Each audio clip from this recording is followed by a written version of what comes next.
bell was intended as a discipline to stretch the heart by always taking you beyond your own agenda to God's agenda. Now, this essay that I read was addressed to mothers at home with young babies, and the reader was challenged to see the baby's cries as a monastic bell ringing, a call to pray, a call to serve, a call to drop what you are doing and be present to the infant in need. Go, love the other, feed the baby, change the diaper, comfort the little one. Do the duty of the moment, be faithful in the moment, and find God's grace in the ordinary moments of family life. So after considering this essay, which did strike me quite deeply, I began to see the beauty of living my domestic life and to not be upset if my child interrupted my time of personal prayer or reading or sewing or exercise or other work that I considered my own.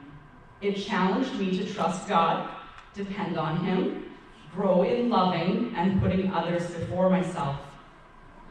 Now this, of course, was when they were just little babies, because I don't recommend jumping at your child's beck and call as they grow. But the monastic bell changes. It doesn't call you to feed a crying baby anymore, but to teach and train your child as they need, or to spend time and be patient with a moody teenager, or maybe even a parent who is suffering with Alzheimer's. We learn a lot about ourselves and one another in these ordinary circumstances. Family life is the place of learning to offer yourself as gift to others, to learn to love and be loved, to care and be patient. It's a place where we can make mistakes and find acceptance despite our flaws, weaknesses, and bad habits. Here's another little story for you from our family. When one of our daughters was writing high school exams for the first time, her grade 9 year, she was overcome with extreme anxiety. She was studying at the dining table, and I couldn't console her. She was having a meltdown. Then her big brother walked in the room. He gave me a surprised look like, what is going on with her? And I explained that she was overwhelmed with the idea of a final exam. He walked over to her, got down to her level, and started talking her through it. He totally comforted her. He calmed her down and brought peace. I was so impressed by the way he gave time and patience to his hysterical sister. He could have just walked away, ignoring her and to God through our ordinary life. When we seek to live the ordinary life with extraordinary faithfulness. In ordinary life, we build a strong foundation for love. In our first year of marriage, the pastoral associate at our parish in Saskatoon approached Renee and I and asked if we would be a teacher couple for the marriage prep program. We were a little surprised given that we'd been barely married for a year and less and didn't have a lot of experience, but she assured us that it would be good to have a young couple, especially to speak about the early years of marriage and the transitions in marriage. So we prepared a talk, shared it with about a dozen couples, and we were invited back. And from that experience, we learned two things. One, as a married couple, we learned that sharing our experiences was beneficial for others. And two, we realized that we had a lot to learn. We listened to the other married couples give their talks, and as we had researched our own topic, we realized that there was a lot more wisdom that we could tap into. So over the years, we've tried to be intentional about seeking opportunities to learn how to grow as a couple, as parents, and as a family. We have also invested time in attending marriage conferences and seminars, just as you are here today. And we have committed to help teach marriage preparation in our parish, which always causes us to re-examine our own relationship and to prepare as we're preparing our talks. Finally, we've read books on marriage and family and have found them to be especially helpful in learning how to love better, both in challenging times, but also in the ordinary circumstances of life. One of the areas that was revolutionary actually for us was a book called The Temperament God Gave You. It taught us how personality traits fall into specific categories, and it outlined the strengths and weaknesses of each temperament. It helped us to know ourselves better and each of our children. Jeff and I are, in fact, exact opposites. I'm an extrovert, he's an introvert. He's very task-oriented, and I'm more people-oriented. There's many other things that fall into the categories. I'll just leave it at that. But these differences are expressed in our temperaments. Learning about temperaments also helped us realize that when motivating one child with a certain way worked so beautifully, but if we used the exact same style of parenting on another kid, it didn't work at all. There's lots of examples we could share, but we don't have time here. Living our marriage commitment and raising kids in today's world has shown us that we do still have a lot to learn. People study for years, and sometimes decades, for a particular profession. Doctors, lawyers, trade workers, teachers, priests, but they rarely invest any time in learning to be a better husband and father, or wife and mother. So we do congratulate you on being here and invite you to continue to take up the invitation to be constant learners, making ongoing investments in your marriage and family. To conclude this section, we want to reiterate that marriage and family life are often filled with very ordinary and seemingly routine elements. But we can live the duty of the moment in ordinary circumstances with extraordinary faithfulness. This approach, combined with a commitment to learn and grow, will help us to deepen our love and relationships with each other and with God. And so we take consolation in God's promise found in the book of Romans. We know that all things, even really ordinary ones, work together for good for those who love God and are called according to his purpose. So we've spoken of challenges and life, and the final section deals with love. You know, there's an old joke about a wife who says to her husband one day after many years of being married, "How come you don't tell me that you love me anymore?" He responds, "Well, I told you I loved you on the day we got married, and if anything changes, I'll let you know." So, we have a question for you. We have a question for you. Are you in love? Are you in love? Now, you might be thinking that this question refers to your relationship with your spouse. But actually, we mean something quite different. When we ask, "Are you in love?" we're actually asking, "Are you in God?"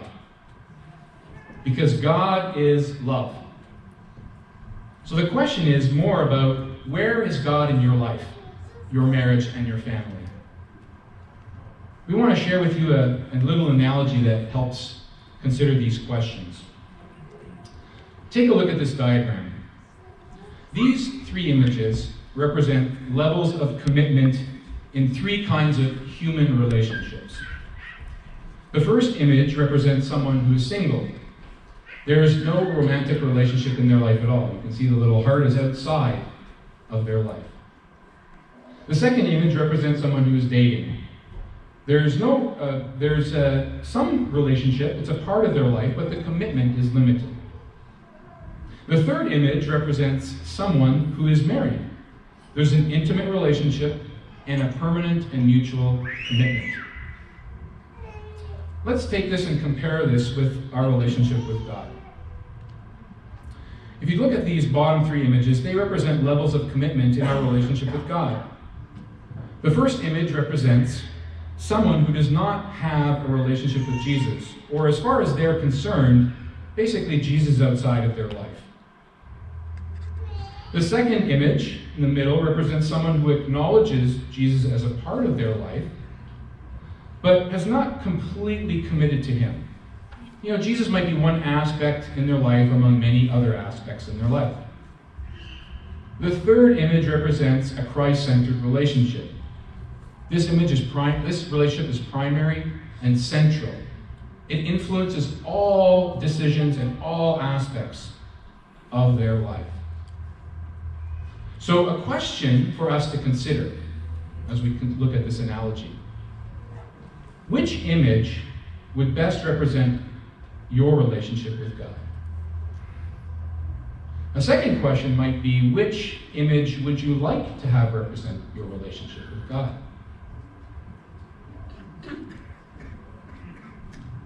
While you think a little bit about these questions, I want to take a moment to tell you about my story, and Jeff will tell you a little bit about his love story with God. I grew up in a practicing Catholic family, but of course it was not a perfect family. And I wasn't a perfect kid. In my teen years, I made some pretty bad choices and felt far from God. After I moved away from home when I was 18, I needed to decide if I was going to keep going to church and what role God would have in my life. I came to a point that I saw my own sin very clearly, my own wounds, my own hurts, my own weaknesses, and how I had been seeking love and acceptance through people. I recognized that no human could bring me ultimate joy. And if I were to put someone on that pedestal, it would be too much for any person to bear. I also knew that no person could love me and forgive me like God could. I made my choice at a retreat that I went to, and I chose to put God as God of my whole life. If you were to ask me about my greatest love story, I would tell you of the day I put God at the center of my life. For me, I also grew up in a Catholic home. I went to Catholic schools in Moose Jaw and was even involved in the local youth group in high school. I was also quite a successful athlete and student, winning many awards. But when I left home to go to university, I was on my own. My parents weren't there to see if I went to Mass or not, and I met some students who were involved in CCO at the U of S. And I could see that there was something different in their lives. At that time, I began searching to understand what was God's place in my life. I happened to sit down one day with Renee, who's originally from Prince Albert. And I shared these questions I had with him. He said to me, "Jeff, I think I know exactly what you're searching for." And he proceeded to share the exact same analogy that we just shared with you. He asked me the very same questions. "Jeff, which image would best represent your life and your relationship with God right now?" You know, I thought about it, and I would have to say it was the second one. You know, God was a part of my life to a certain degree, but not more important than any other aspect, and perhaps less important than things like sports and school. But then he asked me, "Jeff, which image would you like to have represent your relationship with God?" Again, I thought about this, and I replied the third one. I wanted truly to experience God in a more real, personal, and close way. So Andre, in that moment, invited me to pray a simple prayer, right then and there in the university cafeteria, to ask Jesus to be at the center of my life. And I did it with great sincerity. In that moment, there weren't any lightning bolts or earthquakes, but there was a deep sense of peace. And in the days and weeks that followed, I experienced my faith like never before. As I took time to pray, my experience of God completely changed. I could sense His presence close to me, not far off in the distance. As I opened my St. Joseph's New American Edition Bible, which I'd received for confirmation and was in perfect, pristine shape, I read the Gospels, and the words jumped off the page. Like never before, they spoke to my heart. And even at Mass, I had a deep sense, unlike ever before, of Jesus' presence in the Eucharist. Jesus had answered my prayer and had truly become the center of my life. I'd like to share a quote from the Youth Catechism about love. The most beautiful form of love on earth, however, is the love between man and woman, in which two people give themselves to each other forever. All human love is an image of divine love. Just as on our wedding day we make a commitment to each other, God invites us to be in a committed relationship with Him. We need to remember God does not simply want to be part of our life, but at the very center of our life. First as individuals, as unique persons, but also as a family. Your love story with God includes your marriage and your family, and Jesus desires to be at the center of it all. I also love this quote from Pope Benedict XVI. If we let Christ into our lives, and maybe I would add our marriages and our families, we lose nothing, nothing, absolutely nothing of what makes life free, beautiful, and great. No, only in this friendship are the doors of life opened wide. Only in this friendship is the great potential of human existence truly revealed. Do not be afraid of Christ. He takes nothing away, and he gives you everything. When we give ourselves and our families to him, we receive 100-fold in return. Yes, open wide the doors to Christ, and you will find true life. And I would add, you will find true love. So when we speak of love, we must first look to God, who is love, and ask ourselves, are we in love? Are we in God? I want to invite you to take a look at this prayer on the screen. Read it over in your mind. Ponder the words in the silence of your heart.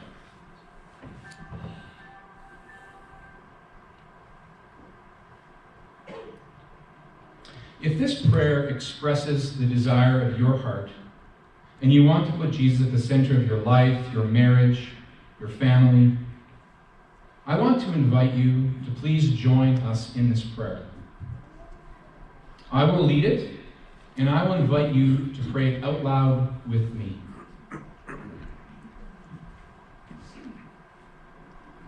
In the name of the Father, and the Son, and the Holy Spirit. Amen. Father, I believe that you know me and love me and my family. Lord Jesus, I place my trust in you.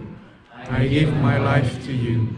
I open the door of my heart, and I invite you to be at the center of my life. I ask you to be the Lord of my life and my family. Direct me by your Holy Spirit, and help me to choose the love. Amen.